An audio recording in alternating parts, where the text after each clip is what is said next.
দর্শক আপনাদের স্বাগত জানাচ্ছি জীবনের গল্প অনুষ্ঠানে।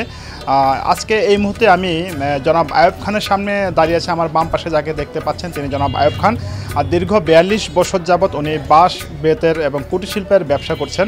আর এই ব্যবসা করতে গিয়ে ওনাকে প্রতি পদে পদেই বিভিন্ন সমস্যার মোকাবেলা করতে হয়েছে। তো আজ ওনার এই সমস্যা, সাফল্য এবং সম্ভাবনার গল্প শুনবো জীবনের গল্প অনুষ্ঠানে। চলুন তাহলে জেনে নেই আজকের জীবনের গল্পের আমাদের সেই কাঙ্ক্ষিত ব্যক্তি যিনি দীর্ঘদিন ধরে এই ব্যবসা করে আছেন তার কাছ থেকে জেনে নেই। দর্শক আশা করছি আমাদের সাথে থাকবেন। কেমন আছেন? ভালো আছি।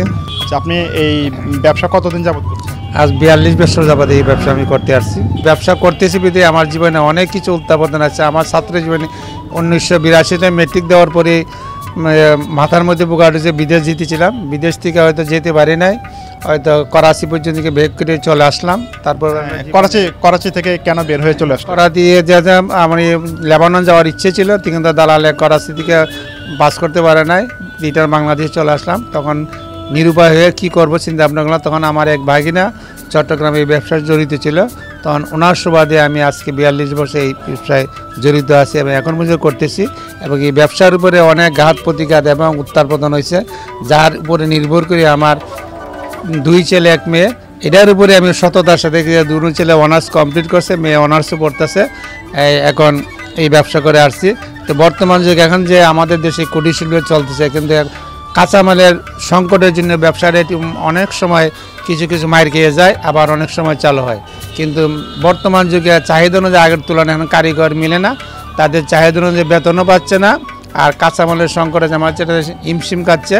তো যতটুকু আছি আমরা বর্তমানে এখন ভালোই আছি বা ব্যবসায় করতেছি। তো আশা করি ভবিষ্যতে আরও উন্নতি দিয়ে যাবে, কারণ কুটির শিল্পের এমন একটা জিনিস, এটা যে একটা রবীন্দ্রনাথের গল্পের একটা কথা আছে যে উত্তমজীবীর সৌদাগরী, মধ্যজীবন চাষা, অধমজীবীর চাকরিজীবীর সন্ধ্যাবেলা বাসা।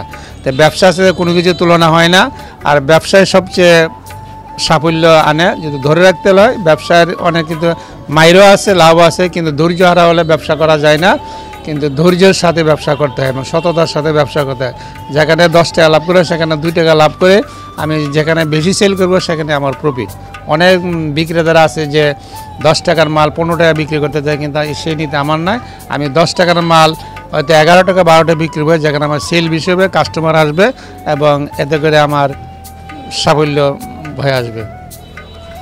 দর্শক আপনারা শুনছিলেন জনাব আয়ুব খানের জীবনের গল্প খুব জমে উঠেছে। আমরা জানি না গল্পের শেষ পরিণতি কী হবে, আর শেষ পরিণতি শুনতে আমরা আবারও চলে যাচ্ছি জনাব আয়ুব খানের সাথে।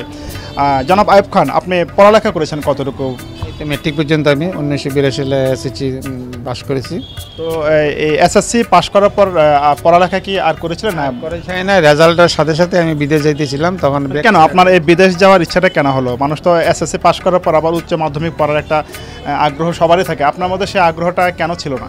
আগ্রহ ছিল না বলতে না, পারিবারিক সমস্যা ছিল। আমার ভাই এবং বাবার ইচ্ছা ছিল যে লেখাপড়া করবে না, বিদেশ পাঠাবে। সেই জন্য বাপ মায়ের ওয়াদা রাখতে গিয়েছিলাম, আমি বিদেশ যেতে বাধ্য হয়েছিলাম। আমাদের গ্রামের হয়তো আমরা গ্রামের মানুষ, হয়তো আমাদের অরিজিনাল বাড়ির ব্রাহ্মণবাড়িয়া জেলার নাসিরনগর থানা, সেখানে একটু কৃষিকামের আমাদের প্রধান নির্বাহিকা। সেই হিসেবে বলছিল যে লেখাপড়া সে কী হবে, হয়তো যদি বিদেশ যেতে চায় জীবন উন্নত করতে, সেই হিসাবে আমি বিদেশে পাড়ি দিয়েছিলাম।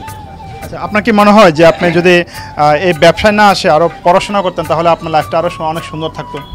হ্যাঁ, যদি ব্যবসা না করতে লেখাপড়া করতাম, আমার যে কলিগরা ছিল বা ছাত্রপ্যানেরা তারা মোটামুটি সবাই এস্টাবলিশ, কেউ স্কুল টিচার, কেউ কলেজ টিচার, কেউ গভর্নমেন্ট, বিভিন্ন পর্যায়ে, কিন্তু কেউ নাই। মোটামুটি সবাই আমার চেয়ে অনেক উন্নত আছে। আপনার বন্ধু যারা পড়ালেখা করে আপনার চেয়ে অনেক উন্নত হয়ে গেছে, আপনার সেই বন্ধুরা কি আপনাকে এখন ভুলে গেছে নাকি এখনো যোগাযোগ রাখে? না না, যারা আছে সবাই এখানে যোগাযোগ আছে, কিন্তু ওদের কাজ নিয়ে আসছে, আমি আমার কাজ নিয়ে, কিন্তু কোনোটা কোনো অংশ কম নয়। চাকরি করলে যেটা, ব্যবসা করলে কিন্তু চাকরি থেকে ব্যবসা যদি ভালোভাবে করা যায়, চাকরি থেকে অনেক ব্যবসা করে। যারাই হয়তো আমি ডিগ্রি পাস করতে পারতাম, কিন্তু পড়ার অধীনতে চাকরি করতে পারতাম বা চাকরি করতাম 20,000, 25,000, 30,000, কিন্তু আমি নিজের স্বয়ংসম্পূর্ণ নিজের স্বাধীনতা ব্যবসা করতে, এটা তার চেয়ে কম নয়।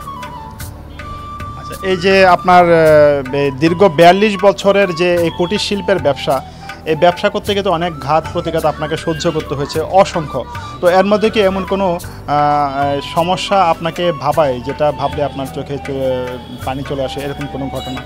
না এরকম হয়তো ভাব না নাই, তবে একমাত্র এটার সবচেয়ে বড় সমস্যা হলো যে ব্যবসা করতে গিয়ে অনেক সংকট পড়ে যায় কারিগর এবং কাঁচামালের। আর কোনো সমস্যা পড়ে নাই বা পড়তে হয় নাই। অনেক সময় দেখা যায় একটা অর্ডার নিচে পড়ে কারিগরে হয়তো অনেক গাফিলতি করে বা ঠিকমতো কাঁচামালটা পাওয়া যায় না, এই সমস্যা অন্য কোনো সমস্যা এগুলো ফেস করতে হয় না। আচ্ছা, আপনার এই যে কাঁচামালের সমস্যা এবং কারিগরের সমস্যা, এটা কেন হয়, মানে মূল কারণটা কি? কাঁচামালটা আপনার কেন পান না বা কারিগর কেন পান না? কাঁচামালটা আসে অ্যাকচুয়ালি ইলটেক্স থেকে, প্রত্যেকজনের যেখানে চাকমারা কাটো ফরেস্টের রয়্যালটি দিয়ে আনতে হয়। আগে তেমনটা লাগতো না। দ্বিতীয়ত আগে একটা মাল যদি কিনা পড়তো 10 টাকা, এখন সেই মালটা কিনতে হয় 100 টাকা, যার জন্য গিয়েছে না মালের হারটা কমে আসছে। আর এখন বেতন খুব কম পাওয়া যাচ্ছে, কারণ এটাতে কেউ শ্বাস করে না, প্রাকৃতিক সম্পদ, কিন্তু উজাড় হয়েছে, যার মধ্যে একটু সংকট দেখা দিচ্ছে। দর্শক শুনছিলেন জনাব আইয়ুব খানের জীবনের গল্পের ছোট্ট একটি অংশ। তো আমরা সর্বশেষ যে তথ্যটি ওনার কাছে জানতে চাই, যেটি জেনে আমরা শেষ করব আজকের জীবনের গল্প অনুষ্ঠান। আইয়ুব ভাই, আপনার এই পরিচিতি এবং আপনার দোকানের ঠিকানাটা যদি একটু দর্শকদের উদ্দেশ্যে বলতেন। আমাদের ঠিকানাটা জেলা স্কুল রোড কান্দিরপাড় আধুনিকা, মোহাম্মদ আইয়ুব খান, জেলা স্কুল রোড আধুনিকা আমার দোকানের নাম, জেলা স্কুলের পূর্ব পাশে, কুমিল্লা। দর্শক শুনছিলেন জনাব আইয়ুব খানের বক্তব্য। এবার এই পর্যায়ে আমরা জানবো জনাব আইয়ুব খানের দোকানে কি কি পণ্য পাওয়া যায় এবং দাম কেমন রাখেন উনি ক্রেতাদের কাছ থেকে, এবং ক্রেতারা ওনাকে কেমন পছন্দ করেন সে বিষয়টা। আমার দোকানে ছোটো করে একমাত্র 20 টাকা থেকে 20,000 টাকা পর্যন্ত পণ্য আছে। তা বিশেষ করে ছোটোখাটো মালে বেশি চলে। স্কুল কলেজে যে বিভিন্ন অনুষ্ঠানের জন্য ফল ফুটের জুড়ি নিয়ে যায়, বাস্কেট নিয়ে যায়, তারপরে সোফার থেকে ধরে ঘরে আসবাবপত্র যা কিছু আছে এভরিথিং অল ইন অল আমাদের ফার্নিচার তৈরি হয়।